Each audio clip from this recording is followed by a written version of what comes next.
Good morning, students. In this lecture 35th of mechanics, we'll discuss another consequence of time dilation, or you can say that's Lorentz transformation equation, that is twin paradox. So what is this twin paradox? Suppose there are two twins. Two twins means there are twins A and B. And suppose you have any coordinate system or two frames S and S dash having origins O and O dash, and both of the frames S and S dash, they were coinciding when the time was t is equal to t dash is equal to 0. So in the beginning, both the frames S and S dash, their origins, they were coinciding with one another, and at that time the twins A and B are born at the origin of the coordinate system. Then one of the twins B, it is set into motion with the velocity v is equal to root 3 by 2c, means this velocity, when you will put root 3 is equal to 1.732 and then you will divide it by 2, it will be approximately 0.9c. So the velocity of B, it is quite high.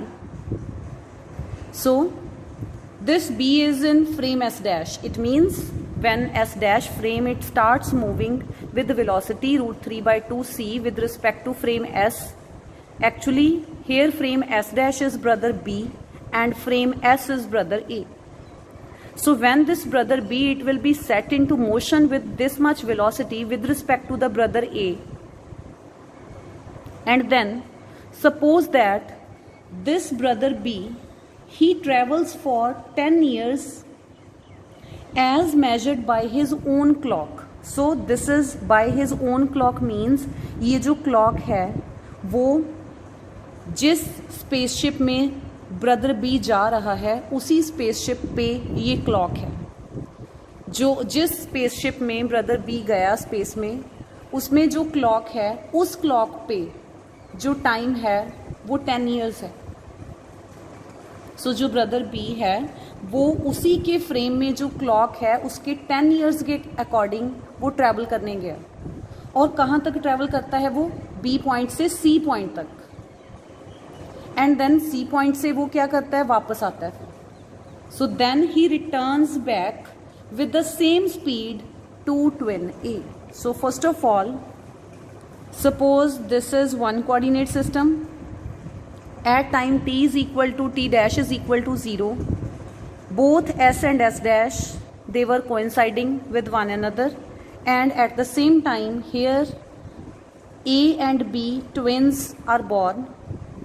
Then when the clock starts, brother B starts moving in the moving frame S dash with the velocity v is equal to root 3 by 2c, suppose along y axis, because he is going into space. So he is moving along y-axis.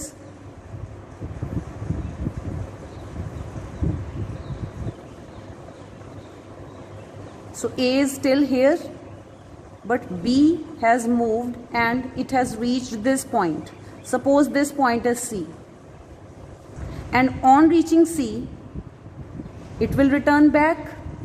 Means here, when it is returning back from C, he is changing its direction of motion. Velocity जो है उसकी speed same है, लेकिन direction अब change हो जाएगी जब वो वापस आएगा. अगर डायरेक्शन चेंज हो रही है, it means velocity vector change हो रहा है, डायरेक्शन ऑफ मोशन चेंज हो रहा है. इट मीन्स मोशन जो है वो फिर एक्सेलरेटेड मोशन में आ जाएगा. इट मीन्स फिर ये जो फ्रेम है ये नॉन इनर्शियल फ्रेम बन जाएगा, और तब हम ये जो टाइम डायलेशन है इसे हम यूज़ नहीं कर सकते. सो एक्चुअली है क्या ट्विन पैराडॉक्स? दो ट्विन्स थे जिनका बर्थ हुआ जब time t is equal to t dash is equal to 0 था. At that time both the frames, inertial frames S and S dash, वो दोनों कोइंसाइड कर रहे थे. दोनों की ओरिजिन्स जो थी O एंड O डैश वो भी कोइंसाइड कर रही थी, और ओरिजिन पे दोनों का बर्थ हुआ, सपोज A एंड B का. उसके बाद क्या हुआ, जब क्लॉक स्टार्ट हुआ, क्लॉक ने टाइम 0 से इंक्रीज करना स्टार्ट किया, तो जो ब्रदर बी है वो स्पेसशिप पे चला गया अलोंग वाई एक्सिस. कितनी वेलोसिटी के साथ? इतनी वेलोसिटी के साथ विद रिस्पेक्ट टू ट्विन ए जो फ्रेम एस पे है। और जो ये ब्रदर बी है वो 10 ईयर्स के लिए ट्रैवल करता है, और जो टाइम ये 10 ईयर्स है, किसने बताया ब्रदर बी को कि टाइम जो है वो 10 ईयर्स के लिए ट्रैवल कर रहा है?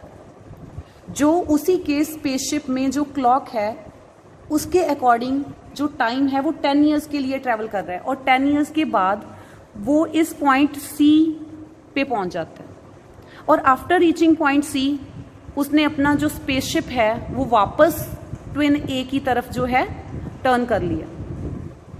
इट मीन्स अब उसका डायरेक्शन ऑफ मोशन जो है वो चेंज हो जाएगा, और उसी स्पीड के साथ जो स्पीड पहले थी ए पॉइंट से सी पॉइंट तक जाने की, उसी स्पीड के साथ वो सी से दोबारा एक पॉइंट पे आ गया और ए से मिलता है फिर, और ए से वो कितने ईयर्स बाद मिलेगा उसके क्लॉक के हिसाब से। जो क्लॉक ट्विन बी के स्पेसशिप में है उसके अकॉर्डिंग कितने ईयर्स बाद, मींस बी के अकॉर्डिंग वो कितने ईयर्स बाद ए से अपने ट्विन ए से मिलेगा। 10 ईयर्स हो गए जाने के, आने की स्पीड भी सेम है, इट मीन्स 10 ईयर्स हो जाएंगे आने के, और ये जो टाइम है वो मूविंग फ्रेम का टाइम है, जिस फ्रेम में वो जो फ्रेम मूव कर रहा है, जिस फ्रेम में ट्विन बी मूव कर रहा है उसी फ्रेम में क्लॉक है। तो ये जो टाइम होगा ये प्रॉपर टाइम होगा, मीन्स टाउ नॉट। कितना है टाउ नॉट? 10 ईयर्स जाने के, 10 ईयर्स आने के, सो टोटल कितने हो गए? 20 years. So this is the time measured by the clock और the observer, that is twin B in frame S dash, that is in spaceship. तो नाउ द क्वेश्चन इज कि क्या जब वो मिलेंगे 20 ईयर्स के बाद, 20 ईयर्स किसके हिसाब से हैं? जो ट्विन बी है उसके हिसाब से 20 ईयर्स हो गए उन्हें मिले हुए, लेकिन what will be their age जब वो दोनों मिलेंगे? वैसे अगर देखें तो हमें लगेगा 20-20 होगी दोनों की, but actually their age was different. How? Because जो क्लॉक जो ऑब्जर्वर अर्थ पे है दैट इज ट्विन ए, उसके अकॉर्डिंगली जो टाइम होगा बी को गए हुए और आए हुए वो डिफरेंट होगा, because clock runs slow in the moving frame. इसीलिए जो ट्विन स्पेसशिप में गया था उसके अकॉर्डिंग सिर्फ 20 ईयर्स हुए हैं, उसको 20 ईयर्स के बाद वो आ गया, तो उसके अकॉर्डिंग जो ट्विन बी है उसकी एज तो फिर 20 ईयर्स हुई। बी के अकॉर्डिंग बी की एज कितनी है? 20 ईयर्स। बट ए के अकॉर्डिंग ए कितना टाइम रिकॉर्ड करेगा in rest frame S?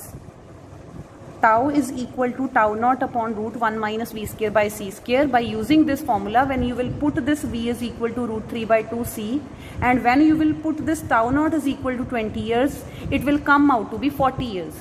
It means according to A उसकी एज कितनी है? 40 years। उसको 40 years अकॉर्डिंग टू A उसको गए हुए कितने ईयर्स हो गए? 40। लेकिन अकॉर्डिंग टू B उसको गए हुए कितने ईयर्स हुए हैं B को? 20। So now is this possible? So that is why it is not possible. That is why it is known as paradox, twin paradox, क्योंकि B के अकॉर्डिंग B की एज 20 है और A के अकॉर्डिंग B की as 40 है, 40 होनी चाहिए उसकी age. But according to B जो है, जो स्पेसशिप में है, उसे लगेगा कि उसका स्पेसशिप रेस्ट पे है और जो ए है वो उससे दूर जा रहा है, तो बी को क्या लगेगा कि उसकी एज 20 है और ए जो है उसकी एज 40 है। तो it means it is a paradox. तो एक्चुअली में क्या है? एक्चुअली में यहाँ पे टाइम डायलेशन जो है वो हम यूज़ ही नहीं करेंगे। क्यों नहीं यूज़ करेंगे? क्योंकि देखिए जो बी है जब वो अपने स्पेसशिप में जा रहा है, जब वो जाएगा और जब वो आएगा तो उस पॉइंट पे वो अपना डायरेक्शन ऑफ मोशन जो है वो चेंज करेगा। भले ही जो वेलोसिटी है उसका मैग्नीट्यूड सेम है लेकिन उसकी डायरेक्शन चेंज हो रही है, and velocity is a vector quantity. So अगर उसकी डायरेक्शन भी चेंज होगी तो ओवरऑल वेलोसिटी वेक्टर जो है वो चेंज हो रहा है. So that is why we can't consider this motion as non accelerated motion. So the if the motion is accelerated motion, then this frame will not be an inertial frame, so you will have to treat this as non-inertial, and non-inertial frames में कोई time dilation जो है वो नहीं होता. That is why it is known as a paradox. It means जब वो दोनों brothers एक दूसरे को मिलेंगे तो उनकी एज जो है वो सेम होगी, either 20 और 40, और दोनों की एज जो है वो सेम होगी. ये नहीं कि जो स्पेसशिप पे गया है वो 20 का होगा और जो अर्थ पे है उसको वो 40 का होगा. So it will be same age, because जो टाइम डायलेशन है वो यूज नहीं होगा, because the motion is non accelerated motion is accelerated motion because of the change in the direction of velocity. So this is all about twin paradox.